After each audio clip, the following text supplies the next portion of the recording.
Hello everyone, আজকে আমরা শিখব কয়েকটি ইংরেজি শব্দের অ্যান্টোনিমস বা বিপরীতার্থক শব্দ। চলুন শুরু করা যাক।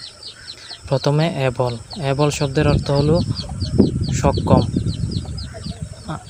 এর বিপরীতার্থক শব্দ হলো আনএবল, মানে অক্ষম। অ্যাবসেন্ট। অ্যাবসেন্ট শব্দের অর্থ হলো অনুপস্থিত। বিপরীতার্থক শব্দ হলো প্রেজেন্ট, উপস্থিত।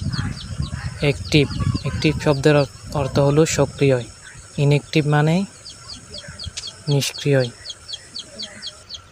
এগ্রি। এগ্রি মানে একমত। ডিসএগ্রি মানে দ্বিমত।